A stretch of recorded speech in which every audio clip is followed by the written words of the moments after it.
Welcome to Colonial Church Worship Online. My name is Aaron Roberts, and I am so glad that you are connecting to worship God today. A couple months ago, our friends from the United Church of Christ community in Manhattan, Kansas, joined us one Sunday for worship, and it was just wonderful to have them. Today, their pastor, Kayla Simmons Wood, is going to be our preacher, and I am really looking forward to her message. And Easter Sunday is in 2 weeks. And weather permitting and COVID permitting, we are going to come together for an outdoor worship service at 10:15 that morning. So bring your blankets and lawn chairs. A couple things about that too. We're going to be continuing these outdoor services through the month of April with the hope of relaunching live in-person worship services in here in May.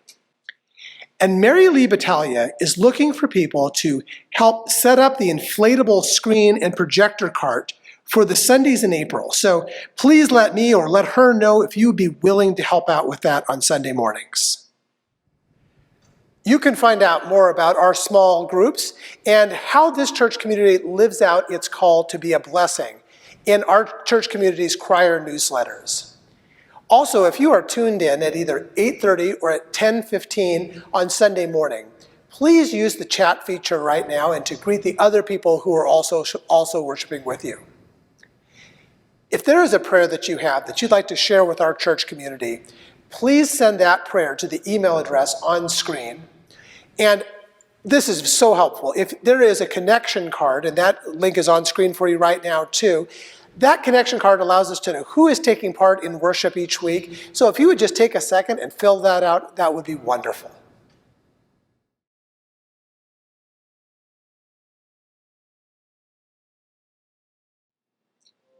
The demands of following Jesus are great. He shows us that sometimes we must make extraordinary efforts to move in a new direction. As we consider the health of humanity, we cannot ignore the need to heal the very planet that sustains us. We live in increasing chaos of a planet that's in peril and witnessing the hoarding of resources around us. And maybe we want to be saved by something or someone else. But we discover that we are in the boat with the one who shows us our power to turn it around, to calm the story. We protect the jewel that is our home, restoring something beautiful from the scars of the past. The soul's holy adore, broken, needing the one, body and soul, heal come.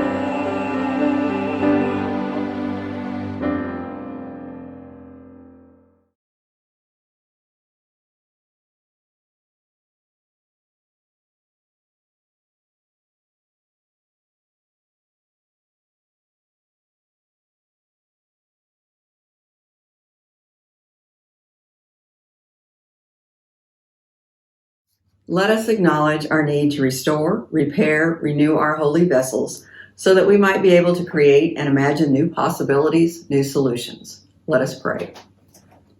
Life-giving God, in the beginning, you created this universe with a phrase, let it be.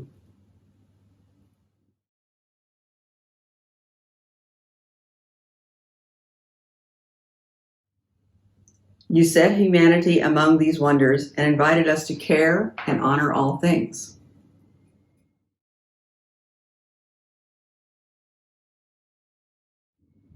Seeing the abundance as a feast that would never end, we gorged ourselves, taking more than we could replenish at a rate that could not be sustained.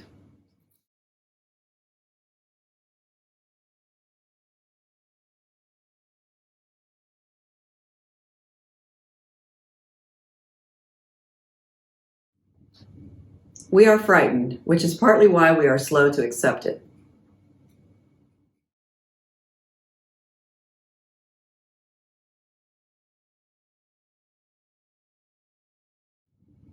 Water, wind, and wave, fire, drought, and earthquake all signal it is time to pay attention and to make real change.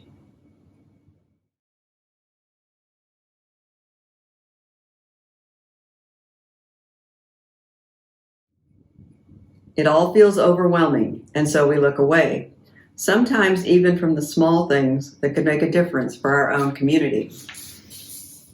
Help us, Healer. Show us our ability to chart a different course. Forgive our inaction. Move us to move one step at a time toward greater care for one another. In this silence, we sense and acknowledge our yearning for wholeness.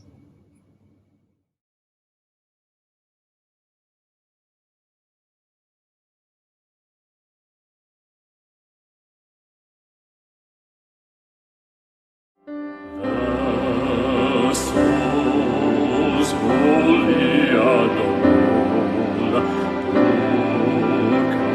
broken, needing the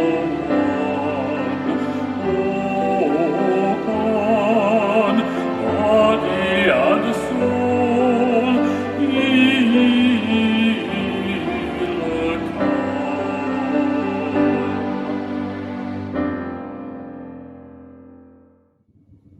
Know this, Jesus asks us to do hard things, to make changes knowing we are capable, no matter what. We can change in order to heal this jewel planet called home. The calm of Christ in the storm is available for you, for me, for all. Take a deep breath in to let this truth fill you, and breathe out with the relief of assurance. Amen.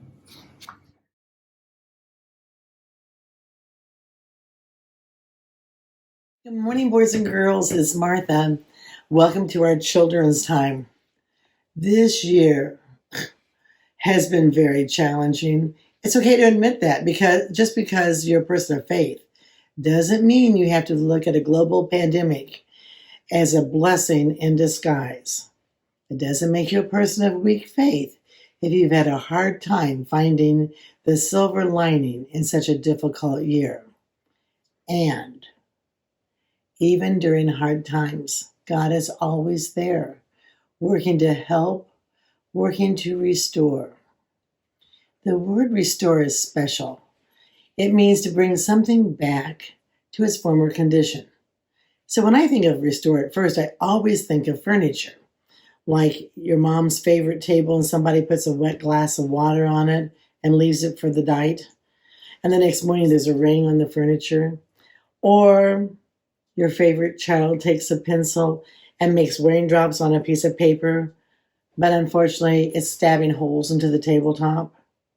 So to restore it, then you resand it and you refinish it and you restain it, and it looks just like new again.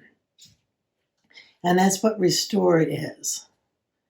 During this past year, the earth has been ever so slowly healing. With fewer cars on the road driving to and from work, the carbon emissions have decreased. People are able to see mountaintops that once were blurred by smog. Fewer boats in harbors have made whales and dolphins able to swim in waters that they haven't been in for decades. Less noise pollution means that we can hear the crickets chirping and the frogs croaking and the birds singing. And in our case, the coyotes howling in our backyard.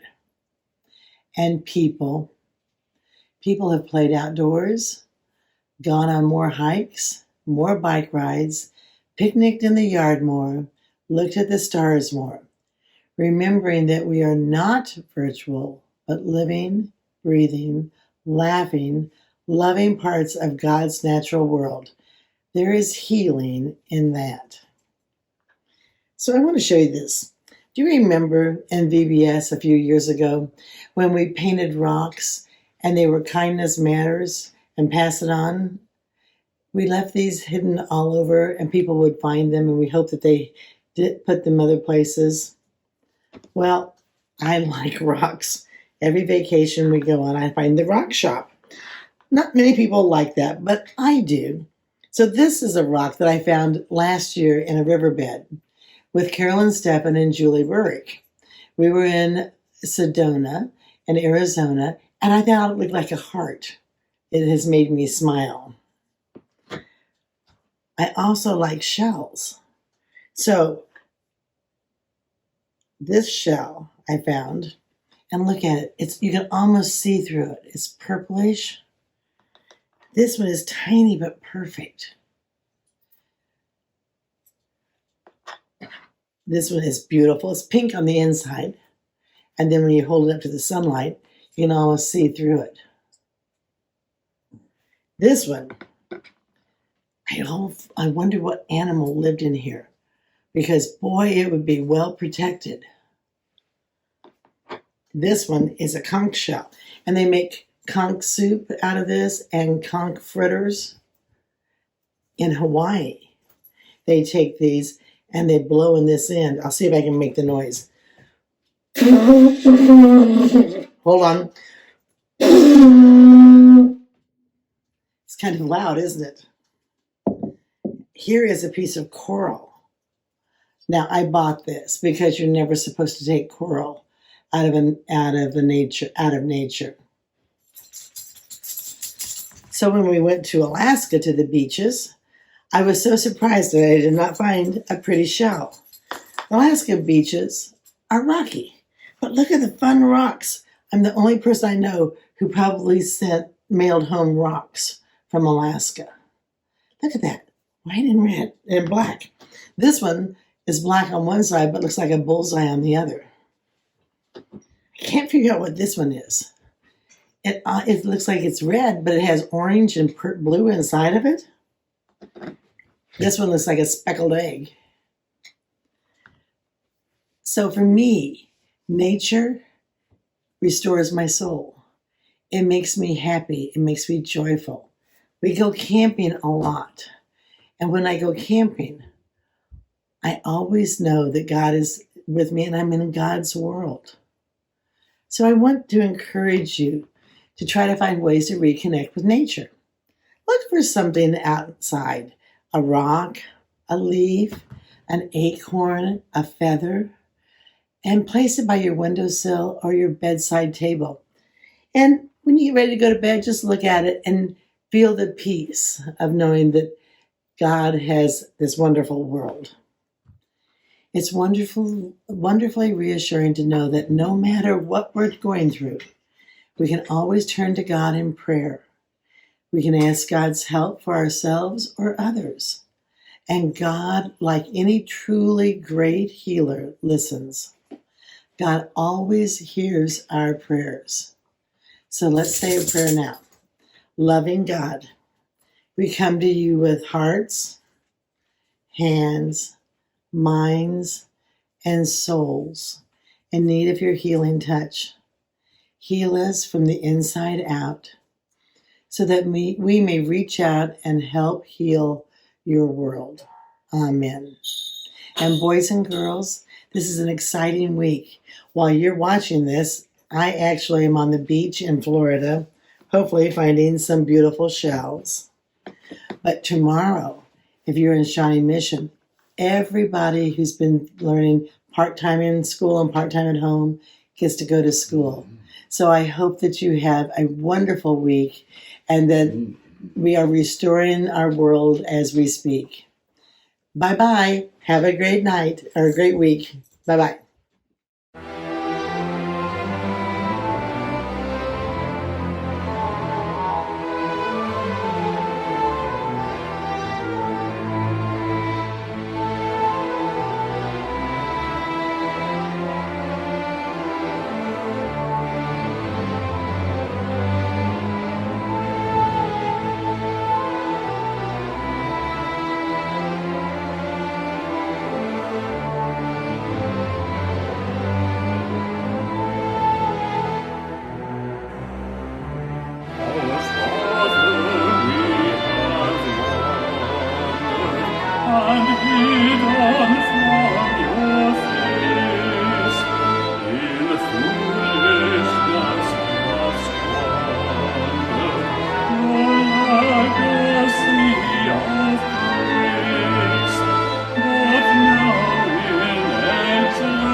Jesus took the 12 aside and said, "Look, we're going up to Jerusalem, and everything written about the human one by the prophets will be accomplished. He will be handed over to the Gentiles. He will be ridiculed, mistreated, and spit on. After torturing him, they will kill him. On the third day, he will rise up." But the 12 understood none of these words. The meaning of this message was hidden from them, and they didn't grasp what he was saying.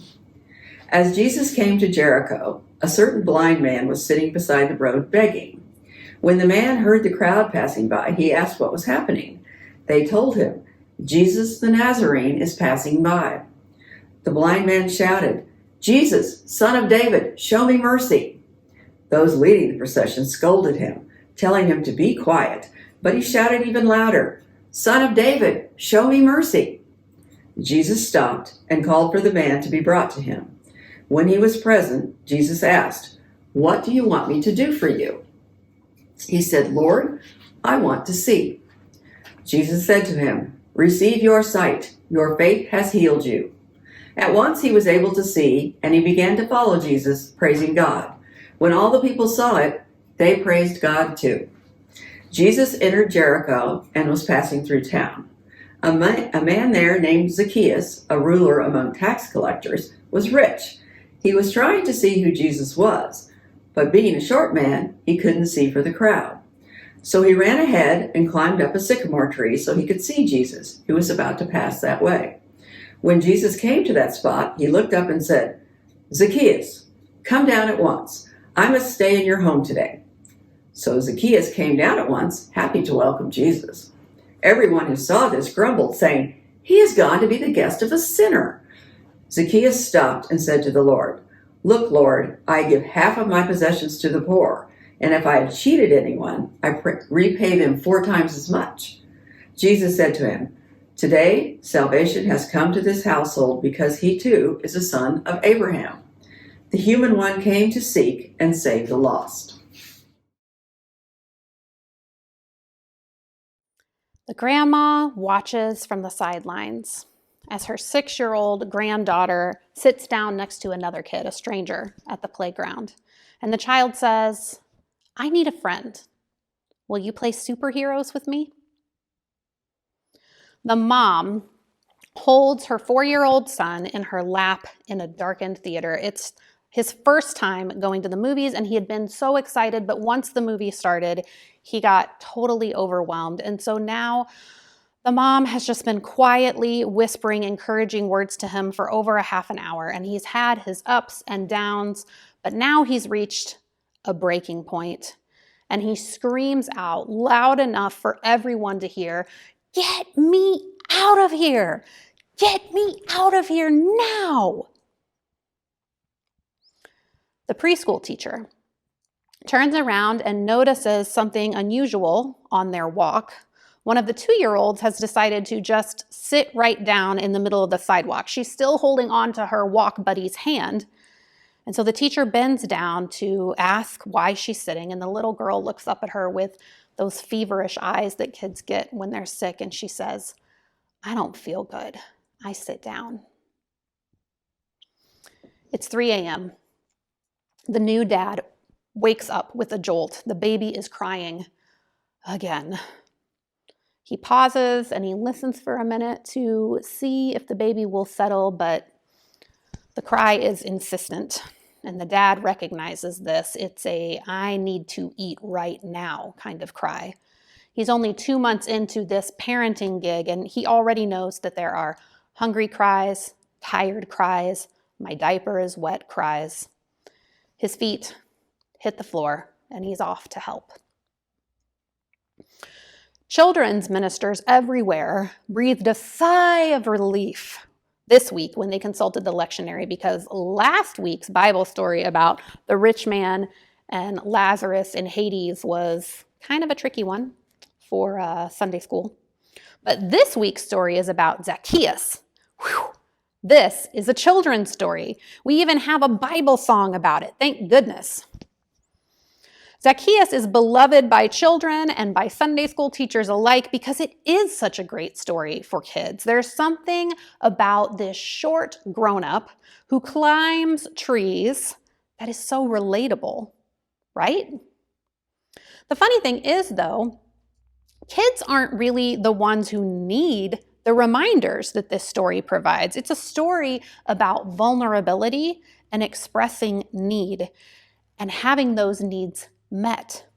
And those are areas of expertise for most children. Zacchaeus doesn't seem at first glance to be a vulnerable person. We're told right off the bat that he is a tax collector, not just a tax collector, but a chief tax collector and rich. So we have another rich guy interacting with Jesus, and we start to think, I know where this is heading. We remember the rich guy who ignored Lazarus. We remember the rich guy who couldn't bear to sell all of his possessions and who just couldn't make himself small enough to fit through the eye of Jesus's metaphorical needle. But Zacchaeus is different somehow.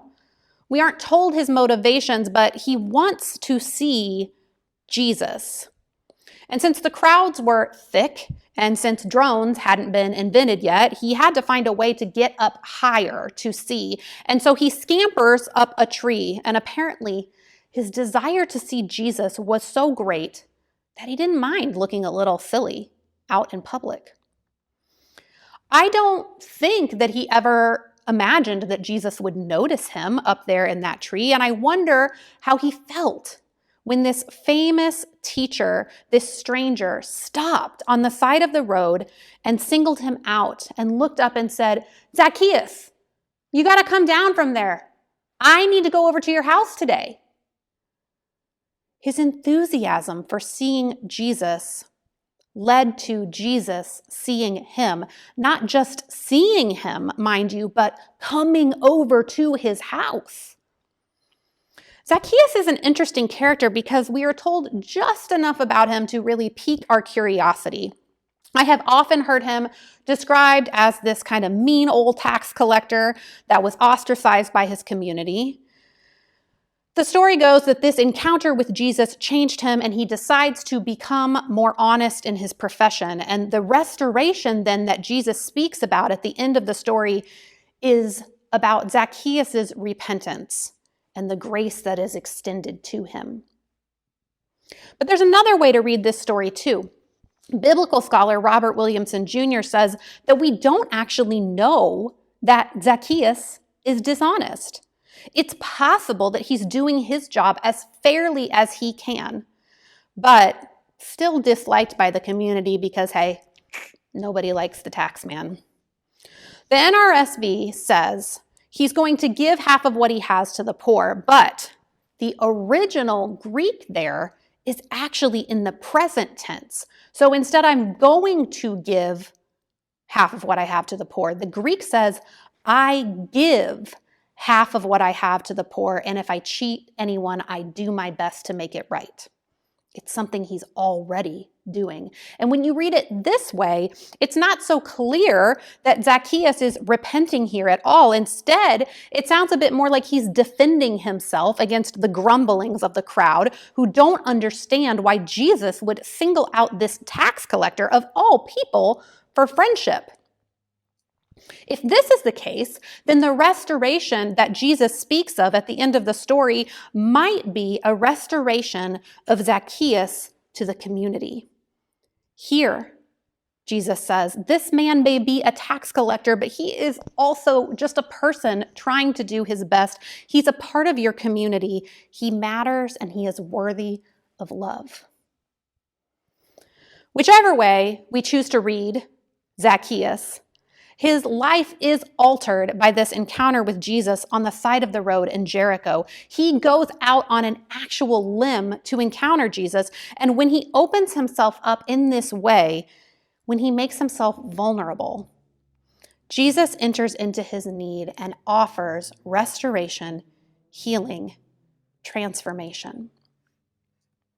Zacchaeus isn't the only person whose life is altered on this day in Jericho. Before encountering Zacchaeus, he also befriends a man whose name is lost to history. This man is also sitting on the side of the road, but not up in a tree. Instead, this man is down in the dirt, sitting and begging for help on the side of the road.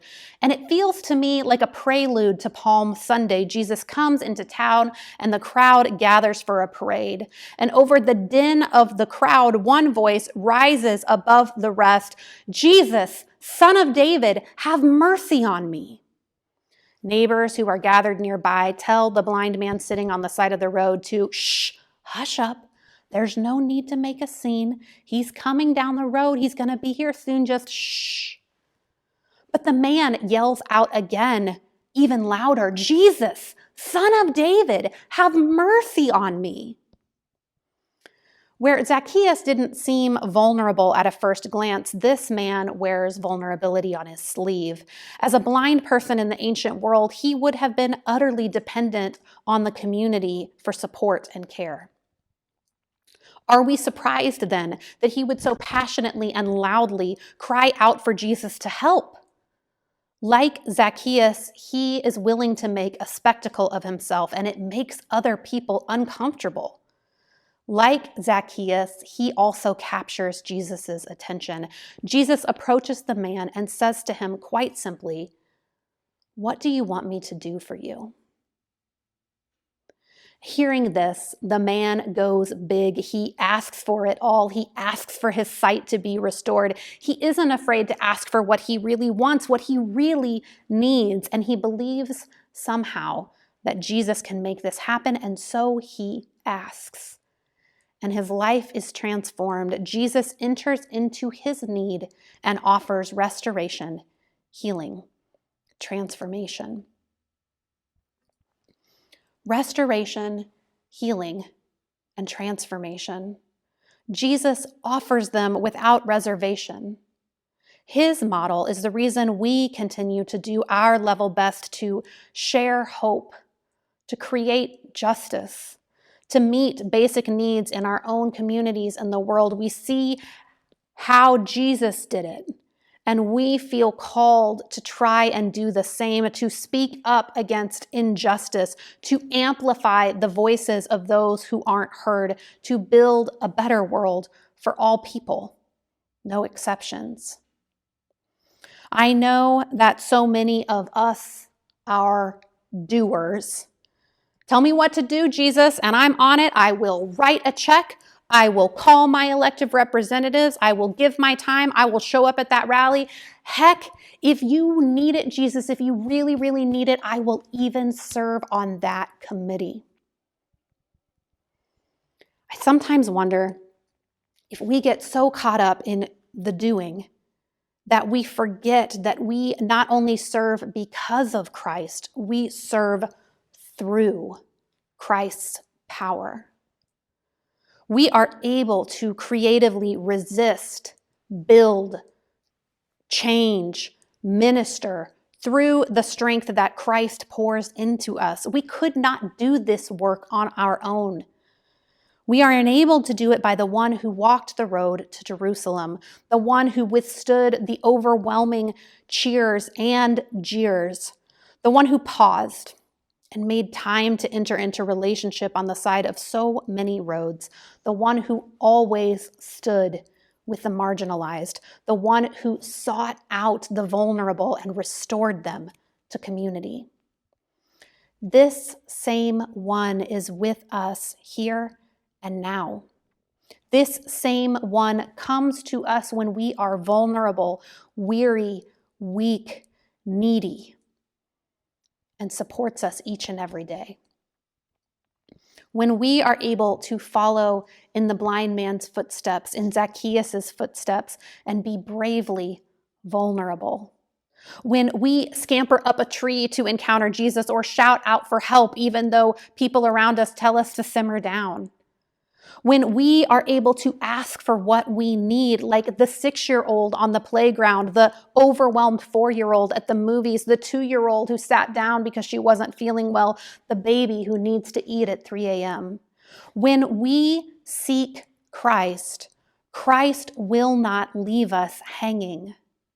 I am coming To you, Jesus says in John's gospel, I will not leave you orphaned.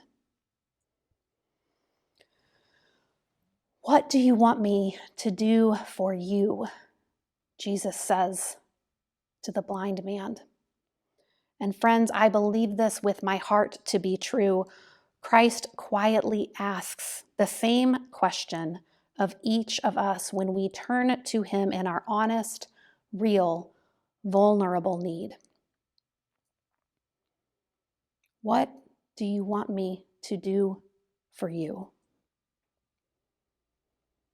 What a gift to be loved into newness by a question like that.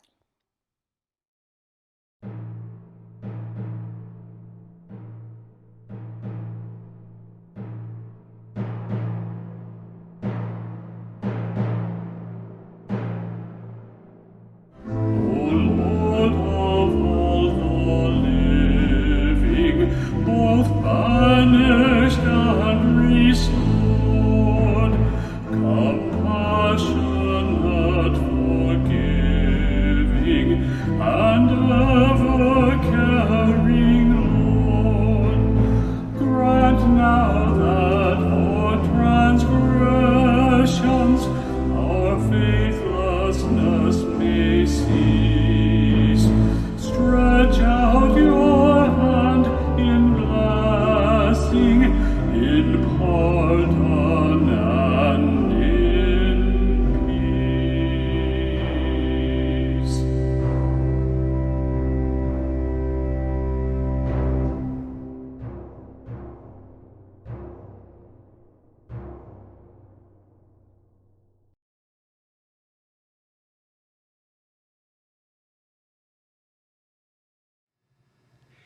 We now come into a time in our church's worship that we offer up support for this continuing mission to be a blessing to the world. Here's how you can make an online gift right now.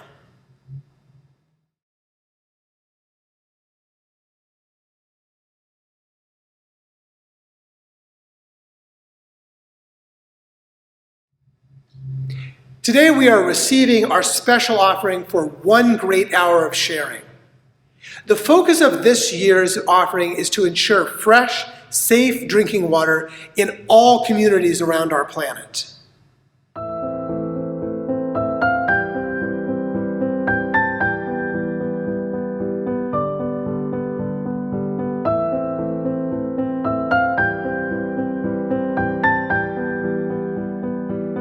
You can't hide love.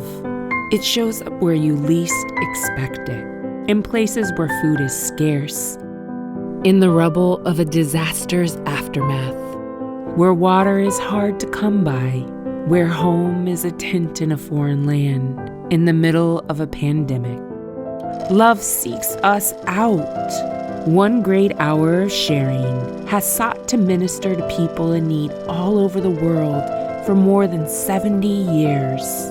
The work we have done behind the scenes, responding to disasters, feeding the hungry, providing water to the thirsty, and empowering those who have been marginalized, may not make headlines.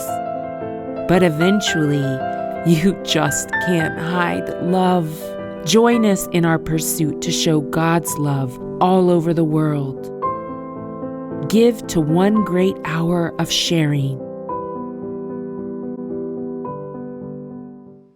If you did the daily calendar for 1 great hour of sharing this year, I hope that you found it moving. It certainly prompted some dinner conversations in my household. And I want to thank you for all that you're doing on behalf of other people, that water is available to all. Will you join me in a prayer for God's blessing on what we offer? Holy giver of all good gifts, bless this offering that great hours of labor have made possible. Bless the drops that become mighty rivers of grace and transformation. Bless the vision of a world transformed. Let a shining river of love flow through us to your waiting world. In Christ's name, amen.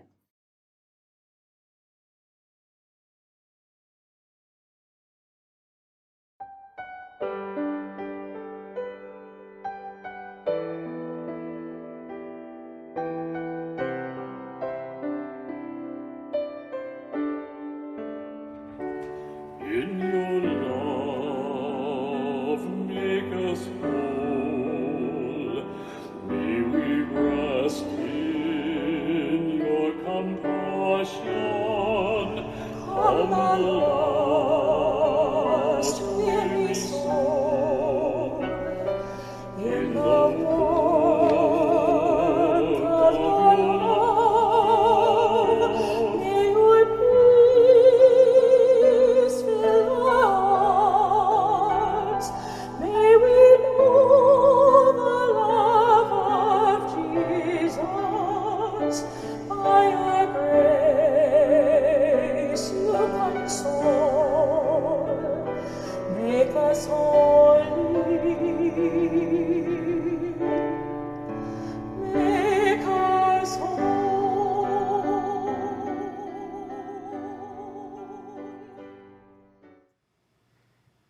Edith Guffey, our conference minister, testified before the United States Senate Judiciary Committee this last week on behalf of LGBTQ rights. She spoke with love and integrity, and we thank God for her witness. Lord, in your mercy, hear our prayer.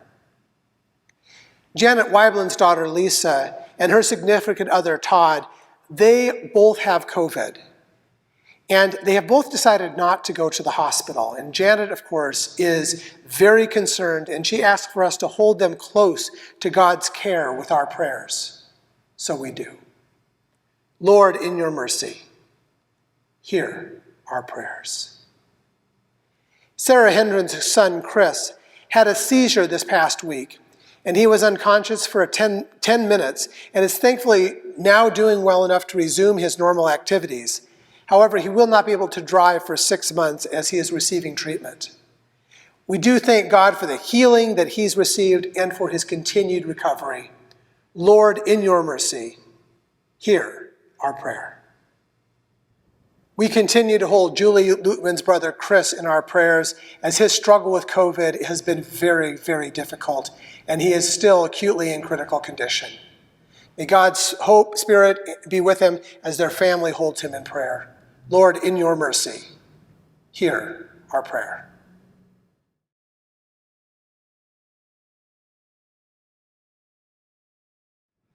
In our community's continuing prayers, in the midst of this COVID-19 pandemic, we thank God for those healthcare workers, the scientists, the researchers, the teachers, for all that they have done in the name of compassion this year.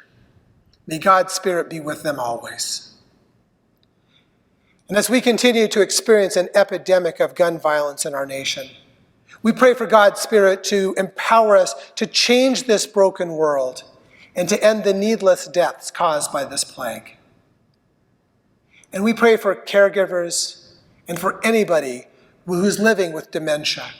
May they receive the respect and the love that they deserve. And we pray for anyone who is living with the shadow of depression or mental illness, and we ask for God's light of hope to shine. And for those immigrants who are far from the land they knew, we ask for safety and compassion to come from Christ's church. And for those loved ones in our lives who are with cancer and other ongoing life-threatening conditions, we pray. For Art Foster, James Fuller, Sean Bolter, Lisa Lucas, Ding Keeney, Karen Fogelsong, Kathy Hellwedge, Logan Lowry, Andrew Wood, Nathan Green, Max Ross, Clive Griffiths, Cindy Russell, Gwen Toll, Edith Guffey, and Jean Schmidt. May God's healing spirit flow from our prayers to them. Jesus calls all people to share so that all may have enough, may have their daily bread and water that they need. Following his lead, we pray as he taught. Our Father, who art in heaven, hallowed be thy name. Thy kingdom come, thy will be done on earth as it is in heaven. Give us this day our daily bread, and forgive us our debts, as we forgive our debtors. And lead us, not into temptation, but deliver us from evil. For thine is the kingdom, and the power, and the glory forever. Amen.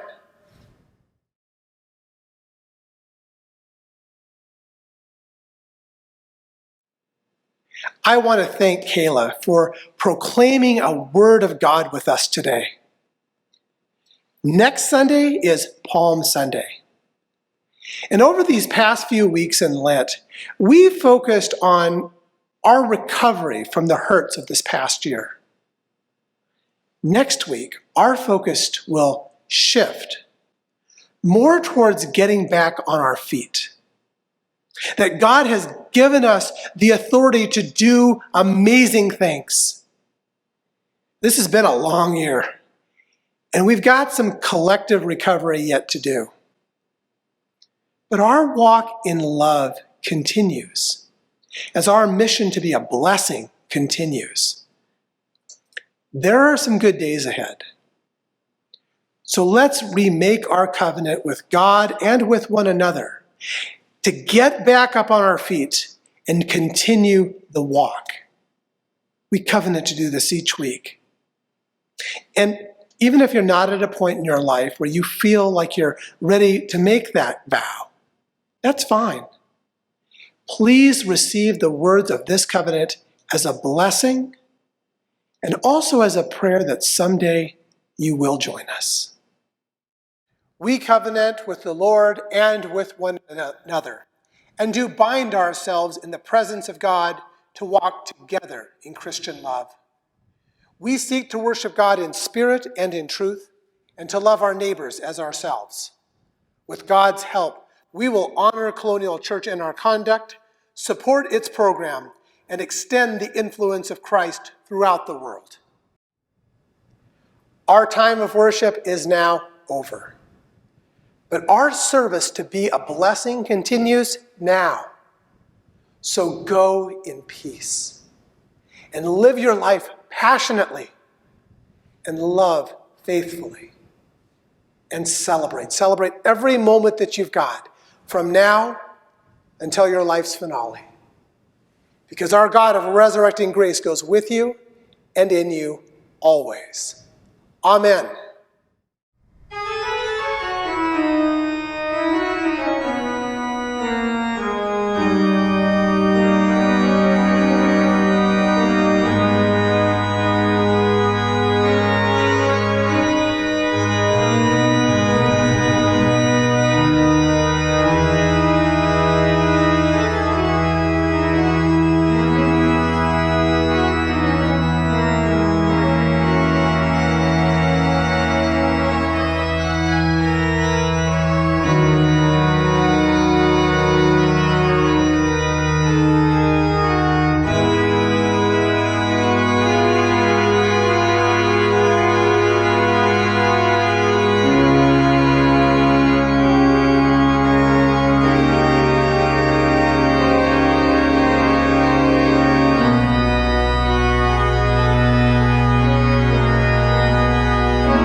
Thank you.